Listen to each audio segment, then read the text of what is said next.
Si Dios te pide que tomes a una mujer prostituta como tu esposa, ¿qué harías?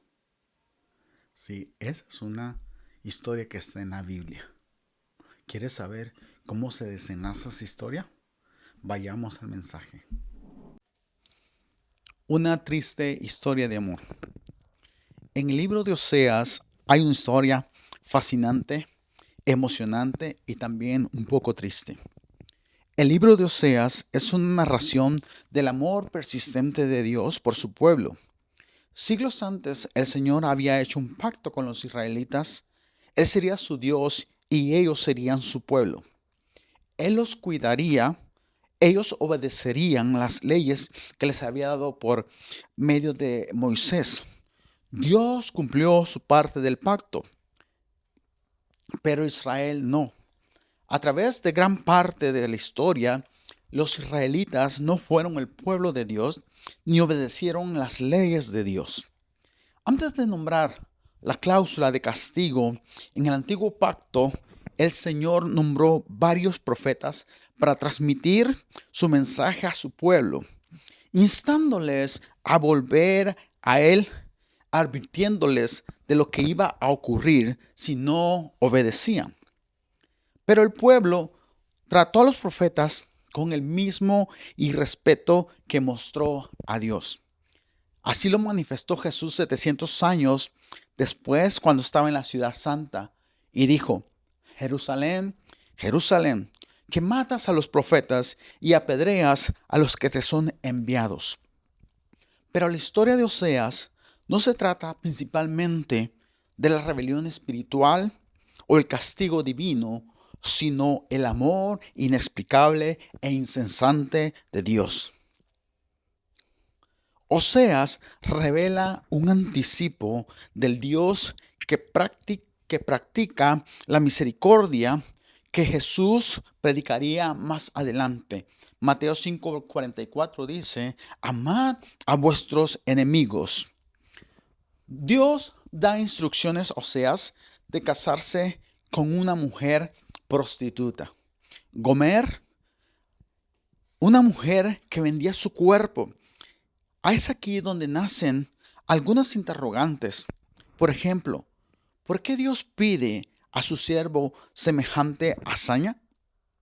Oseas va y toma a Gomer como esposa, y aquí Dios quiere mostrarle al profeta la comparación entre él y su pueblo. Dios le dice a Oseas: mi pueblo se ha prostituido. Pero cuando más profundizamos en la historia, más comprendemos el porqué de la situación. El pueblo de Dios se había volcado en contra de Dios y fue tras otros dioses. Muchas veces nosotros como pueblo nos volcamos contra Dios cuando no le damos la gloria ni la honra y se la damos al hombre. La gloria y la honra solo le pertenece a Dios. Muchas veces nos vamos tras ídolos, por ejemplo, un trabajo, una esposa, un esposo, muchas cosas, o un líder religioso, etcétera, etcétera. Hoy en día se idolatra a líderes religiosos, pero la palabra nos manda a honrar a nuestros líderes, a honrar a nuestros pastores, a los líderes religiosos, a los cantantes. Se les honra, se les admira, se les respeta, pero jamás se les idolatra, porque eso enciende la ira de Dios y lo externa en Malaquías 1:6 y dijo: el hijo honra al padre y el siervo a su señor. Sí, pues soy yo padre, ¿dónde está mi honra? Y si yo soy señor, ¿dónde está mi temor? Dice Jehová de los ejércitos a vosotros, oh sacerdotes, que menospreciáis mi nombre y decís: ¿en qué hemos menospreciado tu nombre? Esto estaba pasando con el pueblo de Israel. Y es por eso que Dios le da un mensaje a Oseas a través de la acción de tomar una mujer inmunda, una mujer que no tenía identidad. El pueblo se había ido tras Baal. La representación de Baal, de la deidad de Baal, era un toro. Baal representa la prosperidad, la fertilidad. Y esto nos lleva a la historia cuando Moisés sube a la montaña a hablar con Dios y el pueblo se desespera, y cuando Moisés baja encuentra al pueblo adorando a un becerro de oro que venía siendo la representación de Baal. Éxodo 32:1 dice: vení viendo el pueblo que Moisés tardaba en descender del monte, se acercaron entonces a Aarón y le dijeron: levántate, haznos dioses que vayan delante de nosotros, porque a este Moisés, el varón que nos sacó de la tierra de Egipto, no sabemos lo que le haya acontecido. Y Aarón le dijo: apartar los zarcillos de oro que están en las orejas de vuestras mujeres y vuestros hijos y vuestras hijas, y traédmelos. Éxodo 32:1-2. El pueblo se había volcado en contra de Dios y comenzaron a prostituirse, a hacer sacrificios a Baal y a sacrificar a sus hijos. Hoy en nuestros días, el pueblo de Dios le hemos dado la espalda a nuestro Señor, le hemos dado la espalda a Dios. También nuestra nación le dio la espalda a Dios. A mediados del siglo XX, abolieron la oración de las escuelas públicas y sacando la Biblia de su literatura. En el siglo XXI, la nación aprobó el sacrificio de niños, legalizando el aborto. Y en el año 1989 entra a Nueva York la representación de Baal en lo que hoy conocemos como el toro de Wall Street. Un artista italiano-estadounidense forjó esta pieza y la lleva a Wall Street y la puso como una ofrenda delante del árbol de Navidad más emblemático de la nación. ¿Cómo el toro representa rudeza y prosperidad? Este artista lo lleva 2 años después del colapso financiero en Wall Street. El toro también representaba la fertilidad. Hoy en día, miles de parejas que no pueden tener hijos llegan hasta donde está esta estatua para colocarla, y según ellos, eso abriría el vientre de la fértil. Lo más tremendo es que la gente hace fila para poder tocar la parte íntima del toro. En el año 2022, el estado de Utah sacó una ley que prohibió la Biblia rotundamente de sus escuelas por tener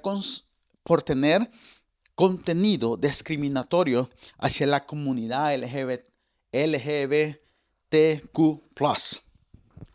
Pero la doctrina de Baal no solo se quedó en la esfera de la política y no solamente en la esfera de la nación, sino que se coló sutilmente a la iglesia.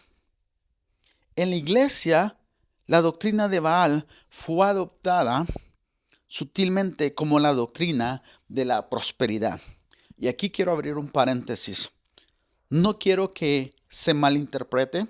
No es que no crea en la prosperidad, sino lo que creo que la prosperidad, la manera engañosa que hoy se predica la prosperidad desde los púlpitos, no es la manera correcta. Allí radica ese problema. Cierro el paréntesis. Amado, yo deseo que seas prosperado en todas las cosas y que tengas salud, así como prospera tu alma. Dios quiere que seamos prosperados, quiere que seamos bendecidos, quiere que seamos prósperos, pero a su manera, no a la manera de nosotros. Baal era el Dios de la prosperidad, como el Señor de la lluvia y la fertilidad, la ganancia y el lucro. El pueblo antiguo levantaba altares a Baal para que los prosperara. Hoy en día muchas veces levantamos dentro de la iglesia altares a Baal, al Dios de la prosperidad. En el año de 1517, Martín Lutero colgó sus 95 tesis y una de ellas que él declaró en la declaración de las 95 tesis, una de esas tesis era el pago de indulgencias. El pago de indulgencias era un atajo para evitar el arrepentimiento. Tú comprabas por adelantado, por si pecabas, tú podías comprar. Hoy en día, la iglesia no practicamos más indulgencias, pero hoy se ha cambiado el término indulgencias por un pacto para la compra de milagros. Y es ahí donde radica el problema. En el capítulo de Oseas narra la historia cómo Oseas había encendido en furor contra su esposa, porque a pesar que él le daba lo que él necesitaba, ella dijo: me voy tras mis amantes, que me dan mi pan y mi aceite. La mujer se va luego. Dios le vuelve a decir al profeta Oseas: ve y recupera a tu mujer. Él va y la compra, paga un precio. El profeta Oseas, siendo un hombre de Dios, va y recupera y paga un precio por una mujer inmunda. Cuando el profeta va y recupera a su mujer, él hace tres cosas. Y lo primero es que él le da un estatus. Gomer era una prostituta, pero el profeta le da ese estatus. El hombre de Dios vino y le da identidad a esa mujer. Número dos, él le da provisión. Cuando él la rescata, él le da su provisión. Y número tres, le da su protección. A pesar de todo esto, la mujer decide ir tras sus amantes. Dios le dice a Oseas: ve y tómala otra vez. Y aquí entra en escena lo mejor de todo lo que estamos hablando, de todas las representaciones, entra el Señor Jesucristo. Porque así como Oseas pagó un precio por su esposa, también Jesucristo paga un precio por su novia. Pero no cualquier precio, sino un precio de sangre, un precio que nadie más pudo pagar, un precio de redención, un precio que Él nos rescató del lodo cenagoso donde estábamos.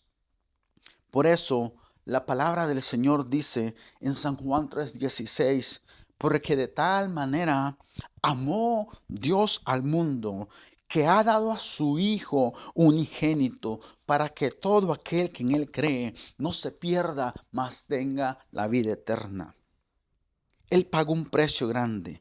Él pagó un precio por nosotros, así como Él había querido que Oseas sintiera en carne propia lo que Dios estaba sintiendo cuando el pueblo se iba tras los Baales. Asimismo, hoy en día, Dios siente cuando a la iglesia no le damos adoración, no le damos la gloria, no le damos la honra a Dios. Y hay una historia que quiero contarte. En el año de 1876 se recuperó unos pergaminos de un barco que naufragó. En él se contaba el dramático relato de unos hombres y mujeres cristianos que en esa época ser cristianos costaba la vida. Este grupo de cristianos había sido perseguido por los emperadores de esa época. Ellos se habían dado a la tarea de exterminar a todo aquel que profesara la fe en Jesucristo. Este grupo de cristianos se reunían a tener sus servicios en cuevas apartadas de la civilización, hasta que fueron descubiertos por los soldados romanos.